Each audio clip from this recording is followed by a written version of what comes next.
जय हिंद and welcome to the channel. बच्चे, पिछले क्लास में हमने जो टॉपिक स्टार्ट की थी प्लांट डाइवर्सिटी, और लास्ट टॉपिक जो देख रहे थे वो स्टेप्स ऑफ टैक्सोनॉमी।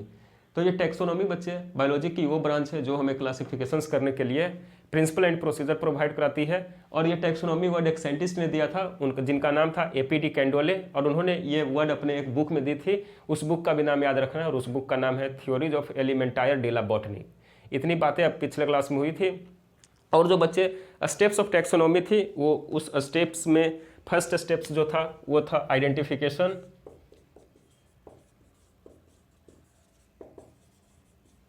इसी को बोला जाता है कैरेक्टराइजेशन।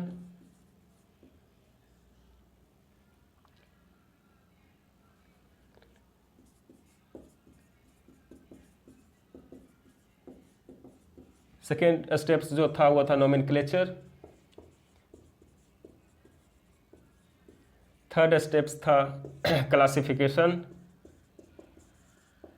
और जब हम क्लासिफिकेशन करते हैं तो एफिनिटीज को फॉलो करते हुए क्लासिफिकेशन करते हैं। अब बात करते हैं कि ये सब सारी चीज़ें होती कैसे हैं। तो आइडेंटिफिकेशन और कैरेक्टराइजेशन बच्चे on the basis of general characters होती हैं। On the basis of general character,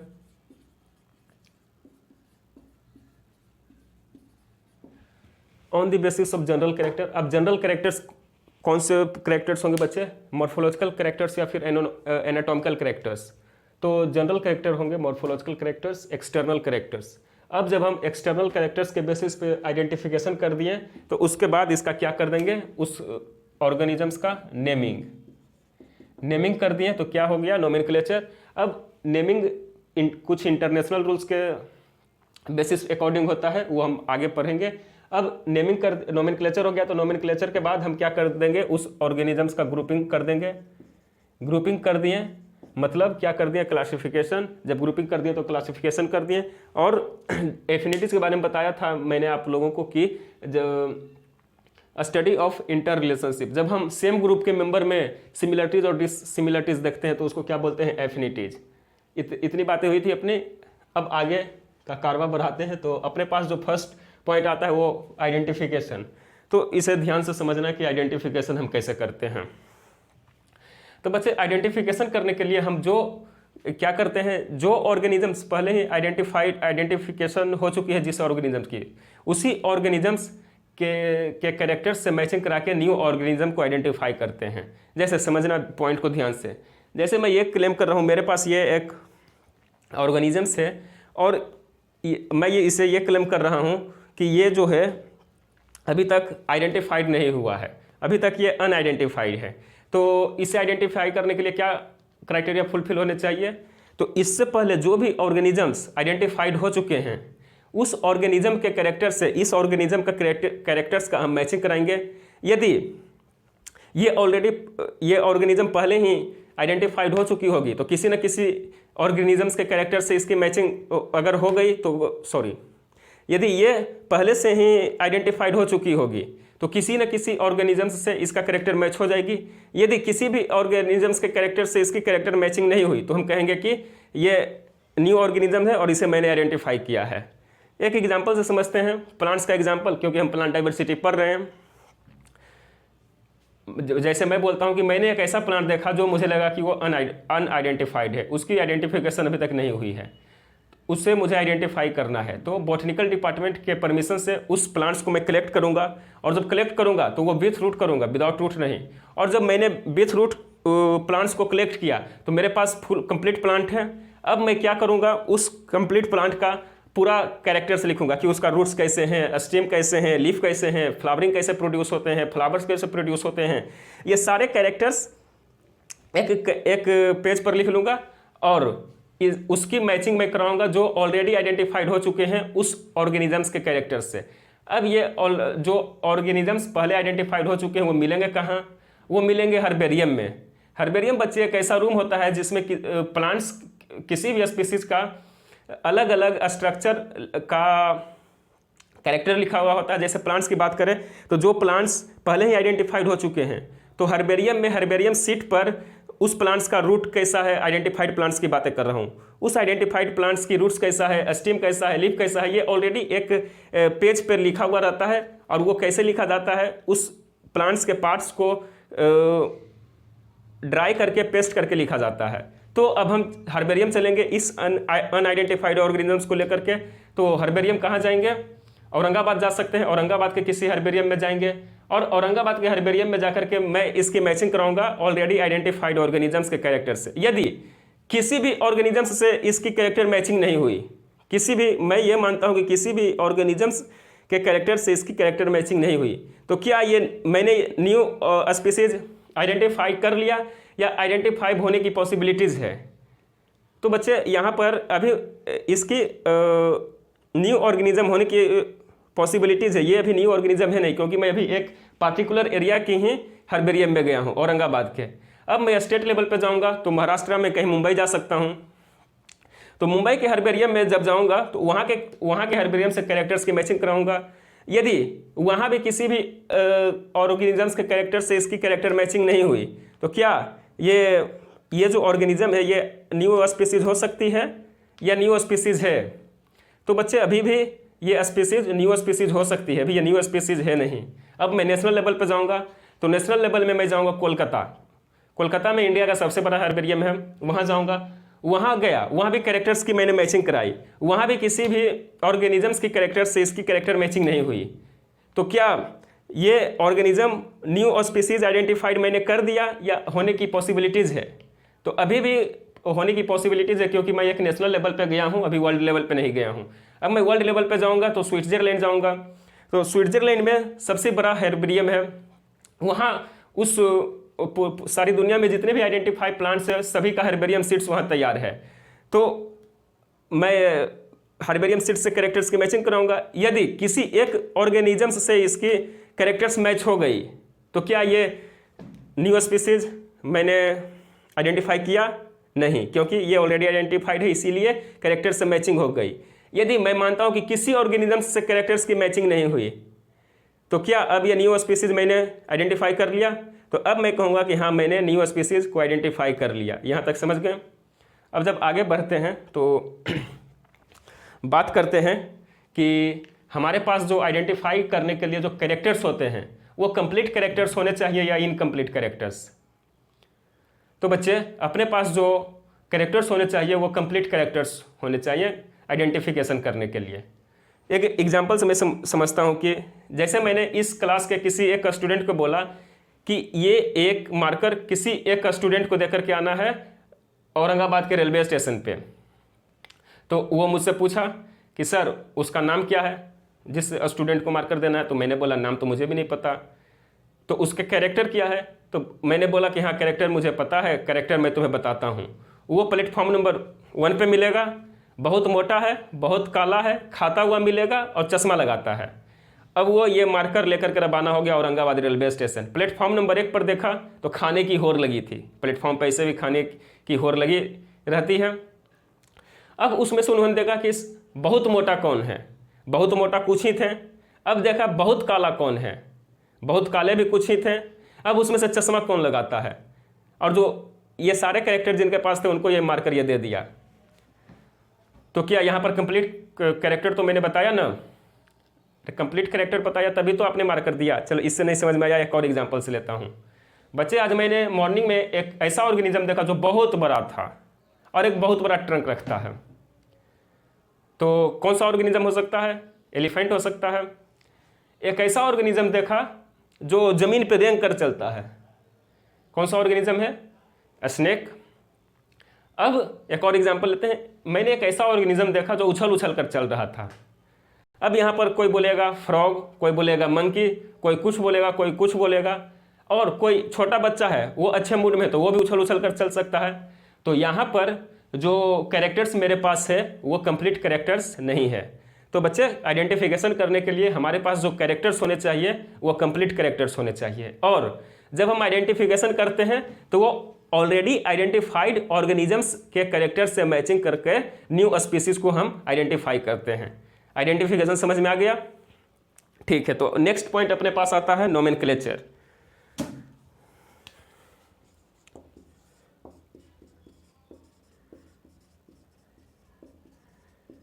ये नोमेनक्लेचर कैसे करते हैं बच्चे? हम नोमेनक्लेचर करने के लिए हम लोगों को कुछ इंटरनेशनल रूल्स फॉलो करने होते हैं। वो इंटरनेशनल रूल्स मैं आपको बाद में बताऊंगा नेक्स्ट लेक्चर में, अपने मनमानी से नहीं करना है। तो बच्चे आइडेंटिफिकेशन करने के लिए हमें कुछ on the basis of international rules.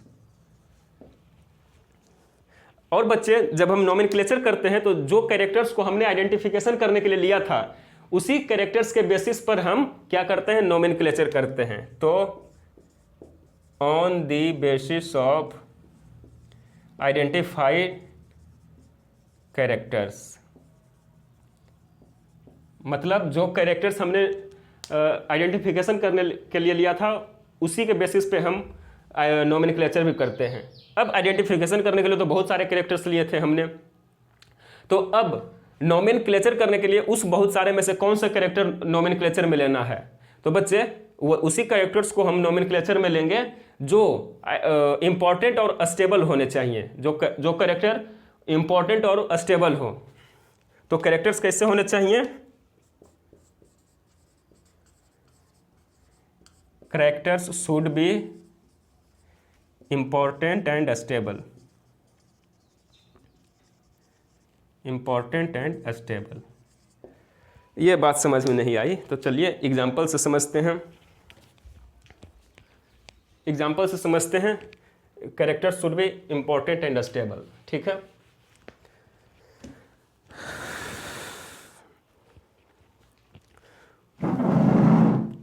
Potato, नाम तो सभी ने सुना है पोटैटो का। बच्चे इसका नोमेनक्लेचर मैंने किया है और नोमेनक्लेचर क्या है? Solanum brownie. अब स्टूडेंट्स का क्वेश्चन ये आता है कि आपने सोलेनम ब्राउनी क्यों किया? तो बच्चे पोटैटो का जो इंपॉर्टेंट एंड स्टेबल कैरेक्टर्स मुझे लगता है कि वो ब्राउन कलर का होता है। यहां पर ये ब्राउनी जो है क्या इंडिकेट कर रहा है? ब्राउन कलर को। और किसी दूसरे पर्सन ने इसी पोटैटो का जो नोमेनक्लेचर किया है वो किया है सोलेनम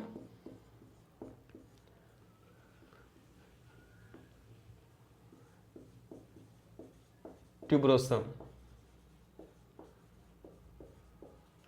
यहां पर ये जो ट्यूबरोसम इंडिकेट कर रहा है ट्यूबर लाइक स्ट्रक्चर को। क्या इंडिकेट कर रहा है?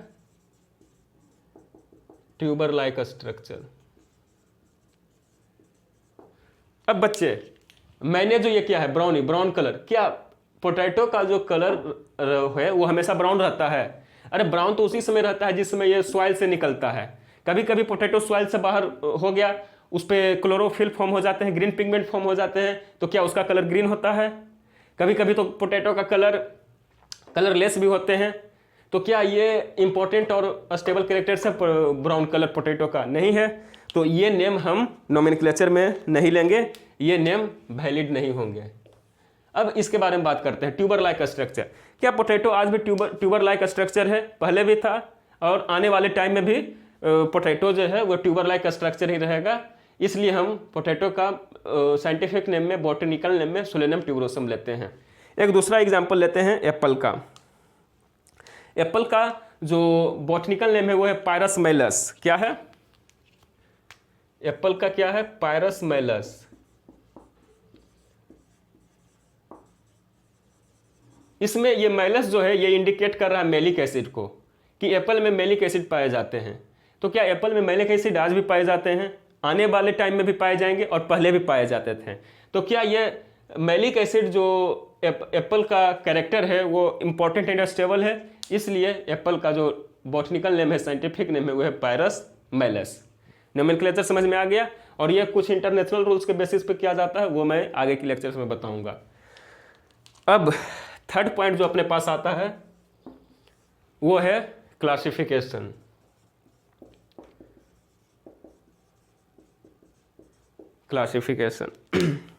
क्लासिफिकेशन कैसे करते हैं बच्चे? क्लासिफिकेशन करते हैं on the basis of easily observable characters. जो कैरेक्टर्स हमें इजिली ऑब्जर्व होते हैं उसी के बेसिस पर हम क्लासिफिकेशन करते हैं। तो on the basis of easily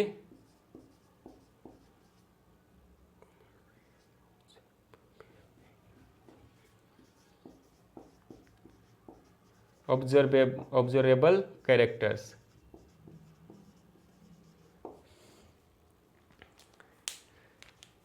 अब क्लासिफिकेशन करने के लिए एक एग्जांपल मैं लेता हूं। जैसे मैंने 5 न्यू प्लांट्स को आइडेंटिफाई किया है।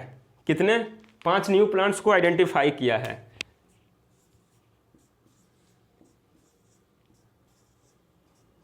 बच्चे कितने प्लांट्स को आइडेंटिफाई किया है?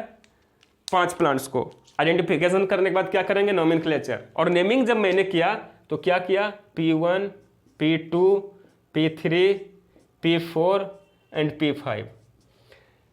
आइडेंटिफिकेशन कर दिया, नेमिंग कर दिया। अब क्या करना है? क्लासिफिकेशन। क्लासिफिकेशन कैसे करेंगे? On the basis of easily observable characters. तो मुझे पता चला कि इसमें इजिली ऑब्जर्वेबल कैरेक्टर्स जो है, इसमें है कि कोई प्लांट्स फ्लावरिंग प्रोड्यूस करता है, कोई प्लांट्स फ्लावरिंग प्रोड्यूस नहीं करता है। तो जब मैंने इनके कैरेक्टर्स देखा तो मुझे पता चला कि प्लांट 1 जो है वो फ्लावरिंग प्रोड्यूस करता है, प्लांट 2 जो है फ्लावरिंग प्रोड्यूस नहीं करता है, प्लांट 3 फ्लावरिंग प्रोड्यूस नहीं करता है, प्लांट 4 फ्लावरिंग प्रोड्यूस करता है और प्लांट 5 भी फ्लावरिंग प्रोड्यूस करता है। अब क्या करेंगे? इसका ग्रुप बनाएंगे। ग्रुप कैसे बनाएंगे? जो कैरेक्टर्स हम यूज में लिए हैं उसी के अनुसार ग्रुप बनाएंगे। तो मैंने जो कैरेक्टर यूज लिया है वो क्या लिया है कि फ्लावरिंग प्रोड्यूस करते हैं और फ्लावरिंग प्रोड्यूस नहीं करते हैं। तो इसमें ग्रुप कैसे बनाएंगे? Flowering plants and non flowering plants.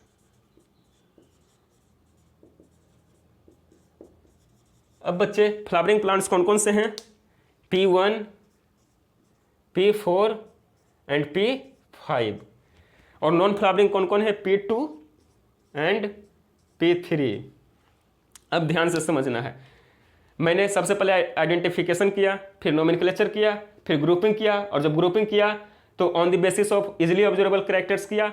तो क्या ये अब क्लासिफिकेशन हो गया है? ग्रुपिंग कर दिया। तो अब आगे देखते हैं, एफिनिटीज को समझते हैं। अब जब हम इसके सेम ग्रुप सेम मेंबर के ऑर्गेनिजम्स में जब हम सेम मेंबर के स्पीसीज में जब हम सिमिलरिटीज या डिससिमिलरिटीज देखते हैं तो उसी को एफिनिटीज कहते हैं। समझते हैं आगे। जैसे जब मैंने फ्लावरिंग प्लांट्स के मेंबर को जब आपस में कैरेक्टर्स मैच किया तो मुझे पता चला कि P1 एंड P4 में टोटल जो कैरेक्टर्स सिमिलर हैं वो 7 कैरेक्टर्स सिमिलर हैं।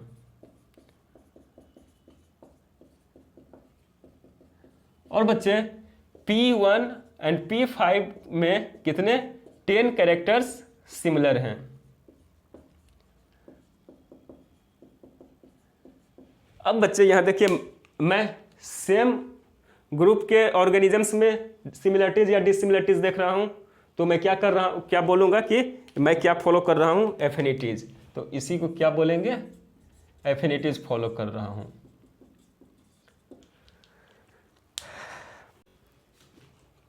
यहां तक समझ में आया बच्चे? अब आगे बढ़ने से पहले एफिनिटीज को एक बार और समझ लेते हैं। क्लासिफिकेशन तक तो समझा दिए थे, और जब हम क्लासिफिकेशन में सेम ग्रुप के मेंबर में जब सिमिलरिटीज और डिससिमिलरिटीज देख रहे हैं तो क्या फॉलो कर रहे हैं? एफिनिटीज को फॉलो कर रहे हैं। अब आगे बढ़ते हैं। एक स्टूडेंट्स का क्वेश्चन आता है कि why we need classification and affinities. मैं अपना काम आइडेंटिफिकेशन और नोमेनक्लेचर से ही चला लूँगा। तो अब नेक्स्ट पॉइंट आता है, why we need classification and affinities. और स्टूडेंट्स का बोलना है कि मैं आइडेंटिफिकेशन और नोमेनक्लेचर से ही काम चला लूँगा।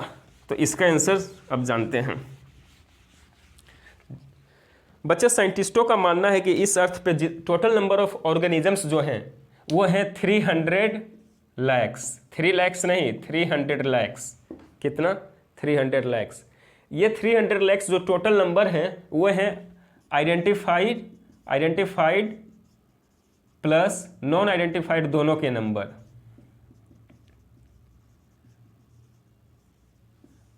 ठीक है। इसमें से जो आइडेंटिफाइड हैं वो है 1.7 टू 1.8 मिलियन, 1.7 टू 1.8 मिलियन। यदि मैं इसको लैक्स में कन्वर्ट करूं तो 17 टू 18 लैक्स। ये 300 लैक्स जो है वो आइडेंटिफाइड प्लस नॉन आइडेंटिफाइड दोनों है। इसमें से आइडेंटिफाइड कितने हैं? 17 टू 18 लैक्स, 1.7 टू 1.8 मिलियन।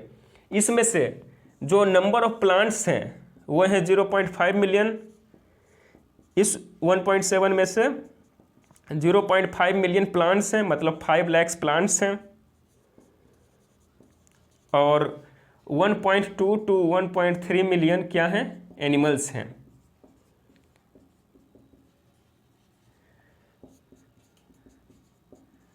अब total number of identified organisms कितने हैं? 1.8 मिलियन, मतलब 18 लैक्स। स्टूडेंट्स कह रहा था कि मैं आइडेंटिफिकेशन से ही अपना काम चला लूँगा। तो अब किसी भी ऑर्गेनिजम्स को आइडेंटिफिकेशन करने के लिए मिनिमम 10 कैरेक्टर्स चाहिए। मिनिमम कितने कैरेक्टर्स चाहिए? और अपने पास आइडेंटिफाइड कितने हैं? 18 लैक्स। 18 लैक्स आइडेंटिफाइड है, मिनिमम 10 कैरेक्टर्स चाहिए, इंटू 10 कर दीजिए, मतलब 1.8 कैरेक्टर्स याद करना है। 1.8 करोड़ कैरेक्टर्स याद होंगे। अब स्टूडेंट्स कर रहा था मैं नोमेनक्लेचर से ही काम चला लूंगा। Total number of identified organisms 18 lakhs. एक ऑर्गेनिजम्स का कम से कम एक नाम, तो अपने पास कितने नाम हो गए? 18 लैक्स नेम। इतना याद होगा? अब इतना याद नहीं होगा तो अपने पास किस चीज़ की बात आती है? क्लासिफिकेशन की। और जब क्लासिफिकेशंस की बात आती है तो उसमें बात करते हैं, क्लासिफिकेशंस की बात में करते हैं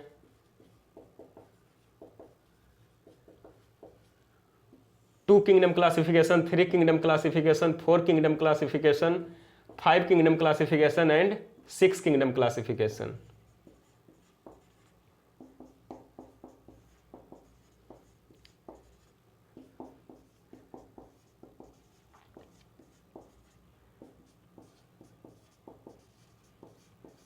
जब बच्चे क्लासिफिकेशन करते हैं तो उसमें क्लासिफिकेशन में 2 kingdom classification, 3 kingdom classification, 4 kingdom classification, 5 kingdom classification and 6 kingdom classification. 2 kingdom classification के अंदर मात्र 2 किंगडम को रखे गए थे, एक प्लांटी और एक एनिमिलिया।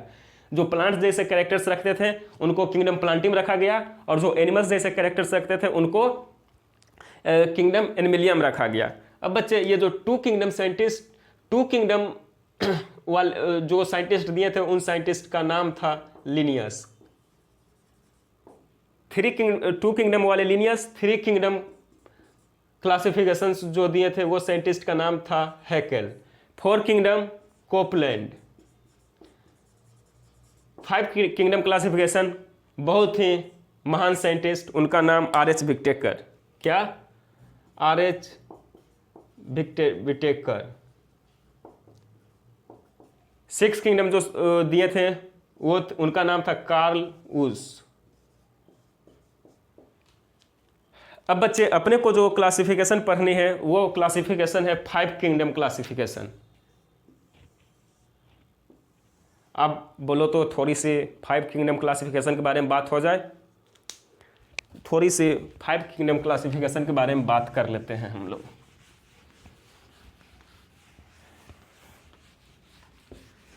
बच्चे तो जब 5 किंगडम क्लासिफिकेशन के बात करते हैं तो दिए थे आर.एच. विटेकर ने, और इन्होंने जब अपनी क्लासिफिकेशन दिए थे तो इस अर्थ पे जितने भी ऑर्गेनिजम्स थे उनको 5 किंगडम में बांटा था। वो किंगडम कौन कौन से थे?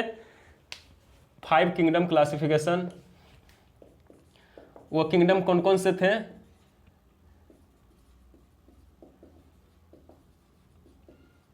जो पहला किंगडम था वो था मोनेरा,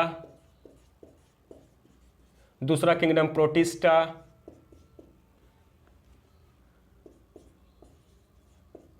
जो थर्ड किंगडम था वो था फंजाई, जो फोर्थ किंगडम था वो था प्लांटी, जो फिफ्थ किंगडम था वो था एनिमिलिया। और बच्चे इन्होंने जब क्लासिफिकेशन दिया था 5 किंगडम तो इन्होंने जब प्लांटी को भी 5 ग्रुप में रखा था। वो 5 ग्रुप कौन कौन से हैं प्लांटी के?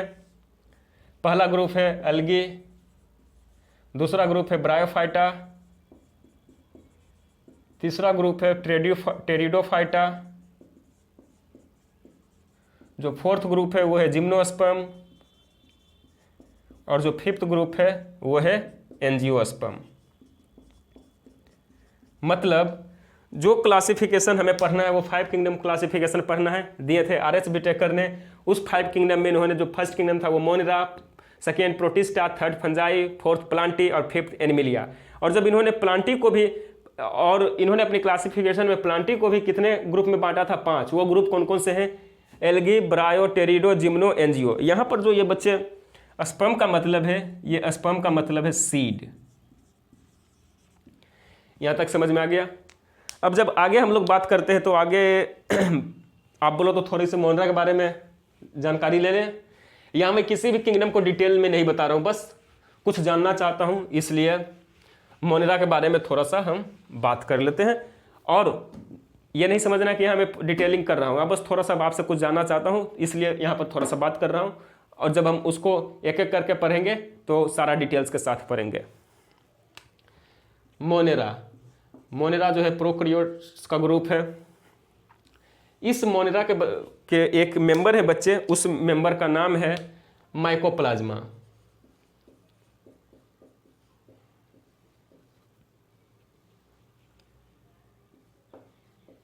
क्या है? माइकोप्लाज्मा। और इस माइकोप्लाज्मा का जो स्पेशल कैरेक्टर है ट्राई लेयर्ड सेल मेम्ब्रेन रखना, लेयर्ड सेल मेम्ब्रेन रखना। इसी मोनिरा का एक और मेंबर है बच्चे, उसका नाम है आर्कीबैक्टीरिया। इस आर्कीबैक्टीरिया का जो स्पेशल कैरेक्टर्स है वो है complex cell wall and cell membrane रखना।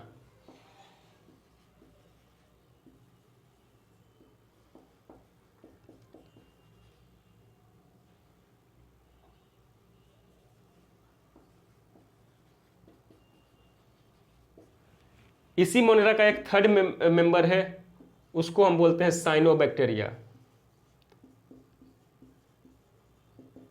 इस साइनोबैक्टीरिया को हम लोग ब्लू ग्रीन एल्गी भी बोलते हैं। और इसका स्पेशल कैरेक्टर है ऑक्सीजनेटिक फोटोसिंथेसिस करना।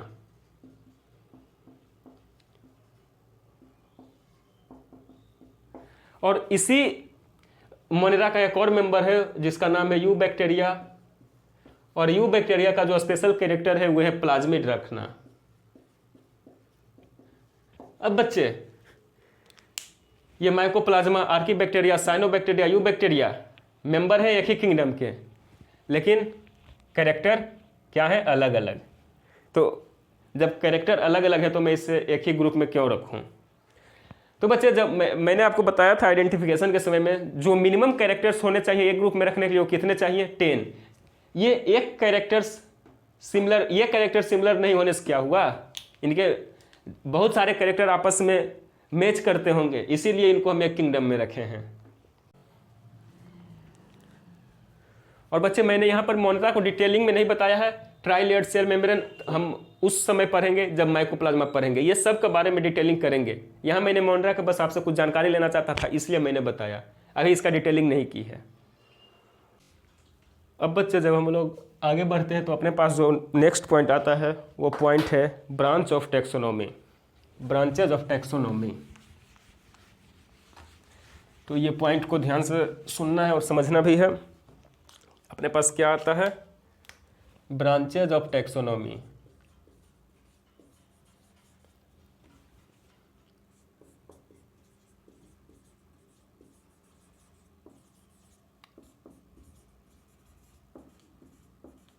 ये क्या है? इस ब्रांचेज ऑफ टैक्सोनॉमी में जो फर्स्ट ब्रांच आता है वो आता है सिस्टेमेटिक, और सिस्टेमेटिक को ही बोलते हैं ओल्ड सिस्टेमेटिक। फर्स्ट जो आता है वो आता है सिस्टेमेटिक, इसी को बोलते हैं old systematic.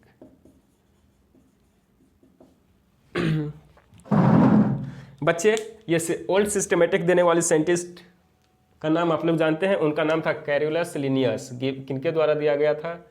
Given by Linnaeus. और बच्चे ये सिस्टेमेटिक वर्ड इन्होंने एक लैटिन वर्ड से लिया था, उस लैटिन वर्ड का नाम क्या है? सिस्टेमा।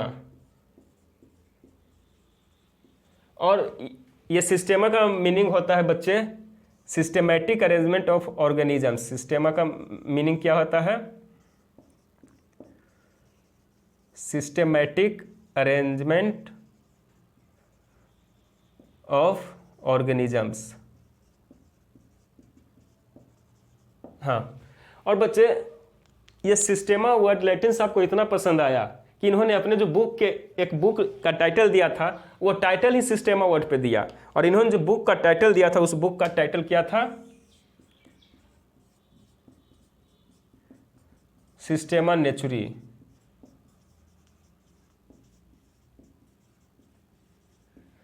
फिर से देखते हैं ब्रांचेज ऑफ टेक्सोनॉमी में फर्स्ट ब्रांच जो है वो है सिस्टेमेटिक, इसी को बोलते हैं ओल्ड सिस्टेमेटिक। देने वाले साइंटिस्ट का नाम लिनियस। ये सिस्टेमेटिक वर्ड इन्होंने एक लैटिन वर्ड से लिया था सिस्टेमा। सिस्टेमा मीन्स क्या होता है? Systematic arrangement of organisms. और सिस्टेमा वर्ड इज लैटिन आपको बच्चे इतना पसंद आया कि इन्होंने सिस्टेमा वर्ड्स को अपने बुक के टाइटल में भी रख दिया, और बुक का टाइटल क्या दिया था? सिस्टेमा नेचुरी। अब जब आगे चलते हैं तो देखते हैं कि according to systematics Latin Linnaeus साहब का मानना था कि जब हम किसी भी ऑर्गेनिजम्स का आइडेंटिफिकेशन करते हैं, आइडेंटिफिकेशन, नोमेनक्लेचर और क्लासिफिकेशन करते हैं, तो बच्चे जो कैरेक्टर्स हम यूज में लेते हैं वो एक्सटर्नल कैरेक्टर्स यूज में लेते हैं। इनके अनुसार ओल्ड सिस्टेमेटिक के अनुसार जब हम किसी भी ऑर्गेनिजम्स को आइडेंटिफिकेशन, नोमेनक्लेचर और क्लासिफिकेशन करते हैं तो जो कैरेक्टर्स यूज में लेते हैं वो एक्सटर्नल कैरेक्टर्स यूज में लेते हैं। अब बच्चे एक्सटर्नल कैरेक्टर्स कौन से होंगे? जो मॉर्फोलॉजिकल कैरेक्टर्स होंगे।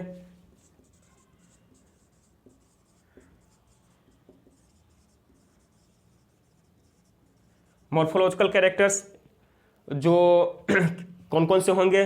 इस मॉर्फोलॉजिकल कैरेक्टर्स में होंगे रूट, स्टीम, लीफ, फ्लावर। अब बच्चे इस मॉर्फोलॉजिकल कैरेक्टर्स को भी दो ग्रुप में बांटा गया है।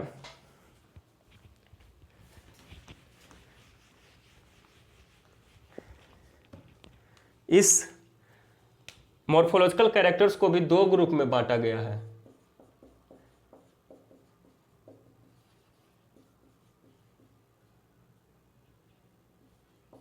जो फर्स्ट ग्रुप है वो है वेजिटेटिव ग्रुप, वेजिटेटिव कैरेक्टर। दूसरा है रिप्रोडक्टिव कैरेक्टर।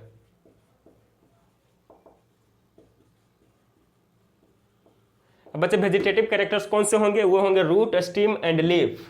वेजिटेटिव कैरेक्टर कौन से होंगे? Root, stem and leaf. और जो रिप्रोडक्टिव कैरेक्टर होंगे वो होंगे फ्लावर। बच्चे प्लांट्स के कौन से पार्ट्स वेजिटेटिव कैरेक्टर्स को रिप्रेजेंट करते हैं? वो है रूट, स्टेम एंड लीफ। और कौन से पार्ट्स रिप्रोडक्टिव कैरेक्टर को रिप्रेजेंट करते हैं? वो है फ्लावर्स। अब यहाँ पर एक क्वेश्चन आता है कि वेजिटेटिव कैरेक्टर्स और रिप्रोडक्टिव कैरेक्टर्स में से मोर स्टेबल कैरेक्टर्स कौन सा होता है? तो बच्चे रिप्रोडक्टिव कैरेक्टर्स जो होता है वो मोर स्टेबल कैरेक्टर्स होता है देन वेजिटेटिव कैरेक्टर्स। इसीलिए एक लाइन बोला जाता है कि reproductive characters are more conservative characters than vegetative characters. Reproductive characters are more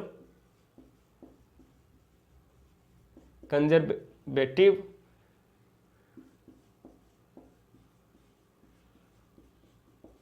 characters than vegetative characters.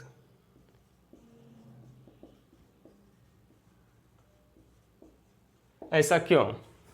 तो बच्चे जो फ्लावर्स होता है, जो रिप्रोडक्टिव कैरेक्टर्स होता है उसमें कम वेरिएशंस देखने को मिलते हैं, और वेजिटेटिव कैरेक्टर्स में जो वेरिएशन हैं वो बहुत देखने को मिलते हैं। इसलिए रिप्रोडक्टिव कैरेक्टर्स जो है मोर स्टेबल है वेजिटेटिव कैरेक्टर्स से। इसीलिए एक लाइन बोला जाता है reproductive characters are more conservative characters than vegetative characters. यहाँ तक समझ में आ गया? जब यहाँ तक समझ में आ गया तो आगे बढ़ते हैं। तो अपने पास जो ब्रांचेज ऑफ टैक्सोनॉमी का जो दूसरा ब्रांच आता है वो आता है न्यू सिस्टमैटिक।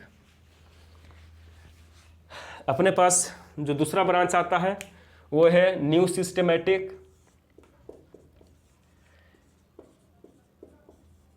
इसी न्यू सिस्टमैटिक को बोला जाता है न्यू सिस्टमैटिक। इसी न्यू सिस्टमैटिक को बोला जाता है बायोसिस्टेमैटिक। इसी न्यू सिस्टमैटिक को बोला जाता है मॉडर्न सिस्टमैटिक। अब बच्चे, ये न्यू सिस्टमैटिक देने वाले जो साइंटिस्ट थे उनका नाम था जूलियन हेक्सले। किनके द्वारा दिया गया था? जूलियन हेक्सले।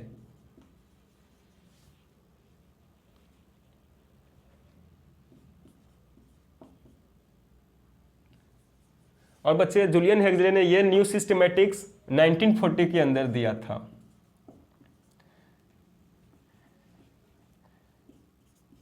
अब बात करते हैं न्यू सिस्टमैटिक के अकॉर्डिंग जो कैरेक्टर्स हम यूज में लेते हैं किसी भी ऑर्गेनिजम्स का आइडेंटिफिकेशन करने के लिए, नोमेनक्लेचर करने के लिए या क्लासिफिकेशन करने के लिए, तो जो कैरेक्टर्स यूज में लेते हैं वो जो कैरेक्टर्स है वो कैरेक्टर्स हम लेते हैं, एक्सटर्नल कैरेक्टर्स भी लेते हैं और साथ में एक्सटर्नल कैरेक्टर के साथ साथ में इंटरनल कैरेक्टर्स भी लेते हैं। तो न्यू सिस्टमैटिक्स के अकॉर्डिंग आइडेंटिफिकेशन, नोमेनक्लेचर और क्लासिफिकेशन करने के लिए जो हम कैरेक्टर्स यूज में लेते हैं वो एक्सटर्नल कैरेक्टर तो लेते ही हैं, साथ साथ में इंटरनल कैरेक्टर्स भी हम यूज में लेते हैं। अब बच्चे, एक्सटर्नल कैरेक्टर की बात करें तो एक्सटर्नल कैरेक्टर की बात पहले हो चुकी है। अब इंटरनल कैरेक्टर्स में कौन कौन से एक कैरेक्टर आते हैं वो हम देखते हैं। तो जब हम किसी भी ऑर्गेनिजम्स का साइटोलॉजिकल इंफॉर्मेशन ले रहे हैं तो क्या इंटरनल इंफॉर्मेशन ले रहे हैं? साइटोलॉजिकल मतलब यहाँ सेल की बात हो रही है। जब हम किसी ऑर्गेनिजम्स की, किसी स्पीसीज की साइटोलॉजिकल इंफॉर्मेशन ले रहे हैं तो क्या इंटरनल इंफॉर्मेशन ले रहे हैं, इंटरनल कैरेक्टर देख रहे हैं। दूसरा जो है वो है हिस्टोलॉजिकल इंफॉर्मेशन।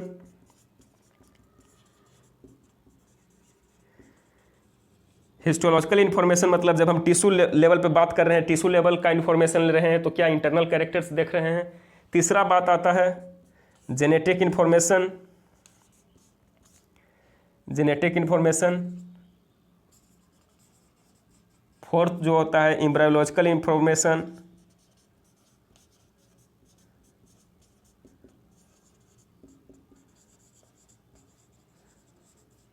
उसके बाद हम इवोल्यूशनरी हिस्ट्री जब देखते हैं तो क्या देखते हैं, इंटरनल कैरेक्टर्स देखते हैं। तो यहाँ तक बातें समझ में आई। इसको एक बार ब्रांचेज ऑफ टैक्सोनॉमी को रिवीजन कर लेते हैं। ब्रांचेज ऑफ टैक्सोनॉमी, पहला ब्रांच न्यू सिस्टमैटिक, पहला ब्रांच जो था सिस्टमैटिक, उसी को हम बोलते हैं क्या, ओल्ड सिस्टमैटिक। ओल्ड सिस्टमैटिक दिया गया था लिनियस के द्वारा, और सिस्टमैटिक वर्ड उन्होंने एक लैटिन वर्ड से लिया था जिसका वो लैटिन वर्ड था सिस्टेमा, और सिस्टेमा का मतलब होता है सिस्टमैटिक अरेंजमेंट ऑफ ऑर्गेनिजम्स। और उनके अनुसार जब हम किसी भी ऑर्गेनिजम्स का आइडेंटिफिकेशन, नोमेनक्लेचर और क्लासिफिकेशन करते हैं तो जो कैरेक्टर्स यूज में लेते हैं वो सिर्फ एक्सटर्नल कैरेक्टर्स लेते हैं। और एक्सटर्नल कैरेक्टर्स मॉर्फोलॉजिकल कैरेक्टर्स होते हैं। मॉर्फोलॉजिकल कैरेक्टर्स को भी दो पार्ट में बांटा गया, वेजिटेटिव कैरेक्टर्स और रिप्रोडक्टिव कैरेक्टर्स। वेजिटेटिव कैरेक्टर्स में कौन कौन से पार्ट आते हैं, रूट, स्टेम एंड लीफ। और रिप्रोडक्टिव कैरेक्टर्स में कौन से पार्ट आते हैं, फ्लावर। और उन दोनों में से कौन सा पार्ट्स इंपॉर्टेंट पार्ट होता है, रिप्रोडक्टिव पार्ट इंपॉर्टेंट होता है। और दूसरा जो था वो न्यू सिस्टमैटिक, इसी को न्यू सिस्टमैटिक बोला जाता है, बायो सिस्टमैटिक बोला जाता है, मॉडर्न सिस्टमैटिक बोला जाता है। ये किनके द्वारा दिया गया था, जूलियन हेक्सले के द्वारा। कौन से ईयर में, 1940 में। इनके अनुसार जब हम किसी भी ऑर्गेनिजम्स का आइडेंटिफिकेशन, नोमेनक्लेचर और क्लासिफिकेशन करते हैं तो जो कैरेक्टर्स यूज में लेते हैं वो एक्सटर्नल कैरेक्टर तो रहता ही है, साथ साथ में एक्सटर्नल के साथ हम इंटरनल कैरेक्टर्स भी लेते हैं। ये इंटरनल कैरेक्टर्स का क्या हो सकता है, साइटोलॉजिकल इन्फॉर्मेशन, सेल लेवल पे इंफॉर्मेशन ले रहे हैं तो, हिस्टोलॉजिकल इन्फॉर्मेशन, टिश्यू लेवल पे इंफॉर्मेशन ले रहे हैं तो, जेनेटिक इन्फॉर्मेशन, एम्ब्रायोलॉजिकल इन्फॉर्मेशन की उनके अंदर एम्ब्रायो फॉर्म होता है कि नहीं। इवोल्यूशनरी हिस्ट्री ले रहे हैं तो इवोल्यूशनरी हिस्ट्री का मतलब हो गया कौन सा ऑर्गेनिज्म पहले आया, कौन किसके बाद में आया, किससे कौन सा ऑर्गेनिज्म पहले आया, किसके बाद में आया, कितने बाद में आया, ये सब जब हम देख रहे हैं तो क्या देख रहे हैं, इवोल्यूशनरी हिस्ट्री देख रहे हैं। यहाँ तक समझ में आया। अब बच्चे जब हम आगे बात करते हैं तो अपने पास जो नेक्स्ट टॉपिक आता है वो आता है टाइप्स ऑफ टैक्सोनॉमी। क्या? Types of taxonomy.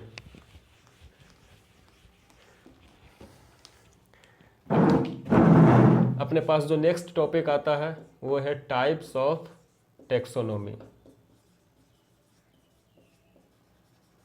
तो इसका फर्स्ट टाइप जो है बच्चे वो है साइटोटैक्सोनॉमी।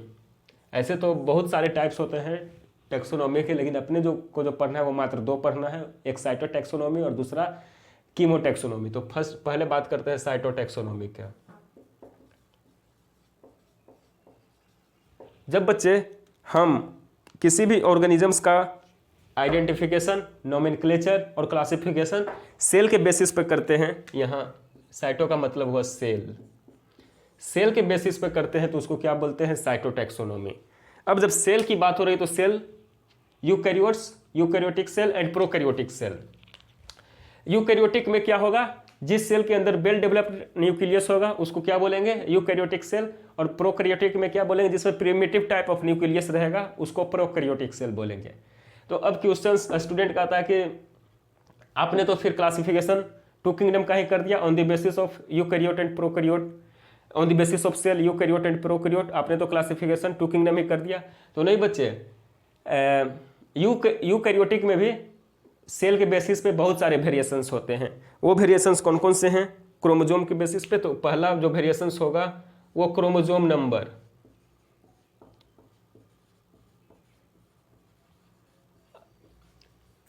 क्या हर एक ऑर्गेनिजम्स में क्या बच्चे क्रोमोजोम नंबर सेम होता है? नहीं होता है। किसी में 42 है, किसी में 84 है, किसी में 88 होता है, किसी में 32 भी होता है। अगर सेम नहीं है क्रोमोजोम नंबर तो क्या क्रोमोजोम में वेरिएशंस आ गया? हाँ। अब नेक्स्ट जो होता है वो क्रोमोजोम बिहेवियर। ये क्रोमोजोम बिहेवियर क्या होता है बच्चे, आपने हैप्लोइड और डिप्लोइड सुना है, वो क्रोमोजोम का बिहेवियर ही है। जिसमें सिंगल सेट ऑफ क्रोमोजोम होता है वो हैप्लोइड होता है, और जिसमें डबल सेट ऑफ क्रोमोजोम है, मतलब टू सेट ऑफ क्रोमोजोम है, वो क्या होता है, डिप्लॉइड। और हैप्लॉइड और डिप्लॉइड क्या है, क्रोमोजोम का बिहेवियर है। और तीसरा जो है वो है क्रोमोजोम स्ट्रक्चर। बच्चे क्रोमोजोम स्ट्रक्चर भी है, हर एक ऑर्गेनिजम्स का अलग अलग होता है, हर एक ऑर्गेनिज्म में सेम नहीं होता है, डिफरेंट होता है स्ट्रक्चर। तो बच्चे जब हम chromosome number, chromosome behaviour, chromosome structure के बेसिस पे आइडेंटिफिकेशन, नोमेनक्लेचर और क्लासिफिकेशन कर रहे हैं तो कौन सा टैक्सोनॉमी को फॉलो कर रहे हैं, साइटोटैक्सोनॉमी को। इसी में अपने पास जो सेकेंड टाइप्स ऑफ टैक्सोनॉमी आता है वो आता है कीमोटैक्सोनॉमी। यहां पर कीमो का मतलब हुआ केमिकल।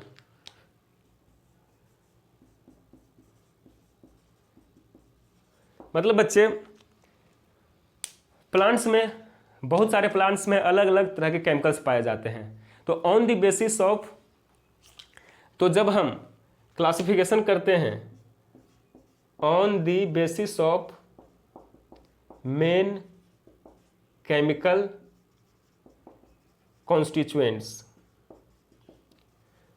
तो बच्चे प्लांट्स में जो केमिकल्स पाए जाते हैं तो उसी का जो मेन केमिकल कॉन्स्टिट्यूएंट्स है उसी के बेसिस पे जब हम क्लासिफिकेशन करते हैं तो कौन से टैक्सोनॉमी को फॉलो करते हैं, कीमोटैक्सोनॉमी को। अब ये केमिकल्स कौन कौन से होते हैं, एक है अल्केलॉइड्स। बच्चे प्लांट्स में एल्केलॉइड्स पाए जाते हैं, तो हमने एक एल्केलॉइड्स का ग्रुप बनाया और जिस जिस प्लांट्स में एल्केलॉइड्स पाए जाते हैं उनको इस ग्रुप में रख दिया, तो हमने कह दिया कि एल्केलॉइड्स के बेसिस पे क्लासिफिकेशन कर दिया। और बच्चे बहुत सारे प्लांट्स में टेनिन्स भी पाए जाते हैं, बहुत सारे प्लांट्स में कैरोटीनॉइड्स भी पाए जाते हैं।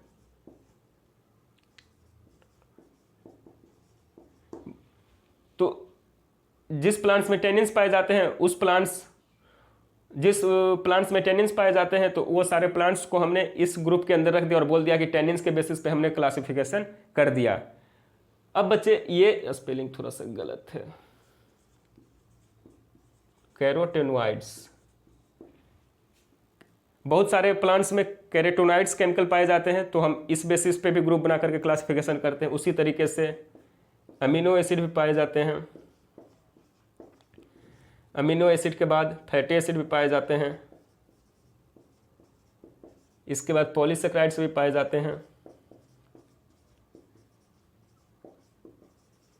न्यूक्लिक एसिड भी पाए जाते हैं। तो बच्चे जब हम chromosome number, chromosome behaviour, chromosome structure के बेसिस पे आइडेंटिफिकेशन, नोमेनक्लेचर और क्लासिफिकेशन कर रहे हैं तो कौन से टाइप्स ऑफ टेक्सोनॉमी को फॉलो कर रहे हैं? साइटो को। और जब मेन केमिकल कॉन्स्टिट्यूएंट्स के बेसिस पे कर रहे हैं तो कौन से कर रहे हैं? कीमोटेक्सोनॉमी को। अब बच्चे नेक्स्ट पॉइंट जो अपने पास में आती है वो आती है मैक्सिमम डाइवर्सिटी कहाँ पर मिलती है। तो आज का लास्ट पॉइंट है ये मैक्सिमम डाइवर्सिटी।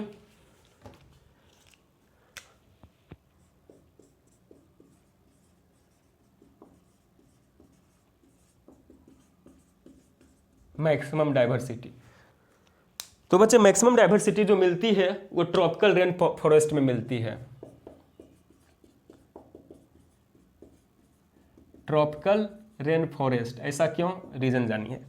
ऐसा इसलिए बच्चे ट्रॉपिकल रेन फॉरेस्ट में हैवी रेनफॉल होती है, मतलब बारिश होती रहती है।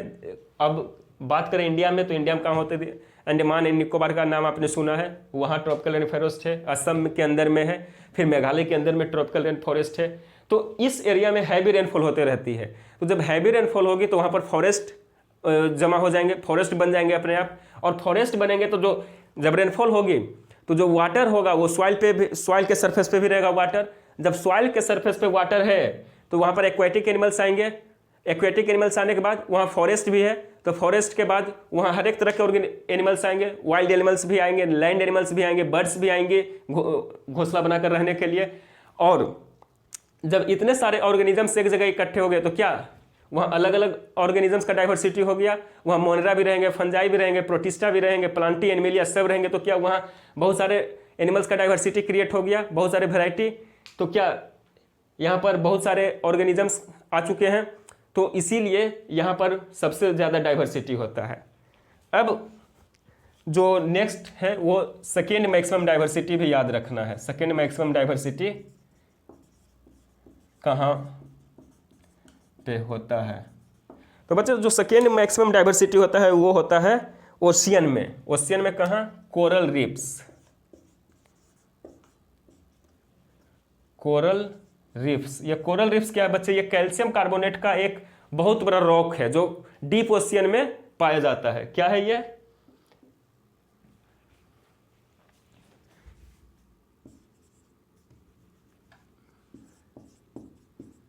Rocks of calcium carbonate in deep ocean.